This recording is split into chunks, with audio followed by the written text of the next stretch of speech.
உதவி பண்றவங்கள மறக்கவே கூடாது. ஆமா, அதாவது இங்க ஒரு மானுக்கு ஒரு உதவி தேவைப்படுது. ஒரு மனுஷன் உதவி பண்றாரு.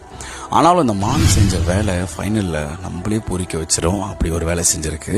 இந்த மான் அந்த உடம்ப ரிமூவ் பண்ணி ஒரு 15-20 நாளைக்கு பாத்தீங்கன்னா அந்த மானை கொஞ்சம் சரி பண்றாங்க. கொஞ்ச நாள் கழிச்சு அந்த மான் எடுத்துட்டு போய் காட்டுல விட்டுடலான்னு முடிவு எடுக்கிறாரு. எடுத்துட்டு போய் காட்டுல விட்டதுக்கு அப்புறம் அந்த மான் ஓடிடுச்சு. தன்னோட இடங்களை கண்டுபிடிச்சு ஒரு வீட்டையும் ஞாபகம் வச்சுக்கிட்டு அந்த மான் கொடுத்த சர்ப்ரைஸ் அவர் காலையில கொஞ்சம் ஃப்ரீஸ் ஆகிடுச்சு. என்னடான்னு கேட்டீங்கன்னா அந்த மான் கூட்டமே வந்திருக்கு. இவரு கொஞ்ச நேரம் பார்த்துட்டாரு, என்னடா நடக்குதுங்க அப்படின்ற மாதிரி. அதுக்கப்புறம் தான் தெரியுது அந்த அடிப்பட்ட மான் மட்டும் நம்ம கிட்ட ரொம்ப கிட்ட வரும்போது ஆஹா இந்த மானை நம்ம தான் சரி செஞ்சு விட்டுன்னு அப்பதான் அவருக்கு ஞாபகம் வருது. அப்புறமேட்டு ஒரு விஷயம் புரிஞ்சுக்கணும் இந்த வீடியோவில். இந்த மானை நன்றி தெரிவிக்க வரல, அது ஒரு நாள் வரல, தினம் வர ஆரம்பிச்சிடுச்சு.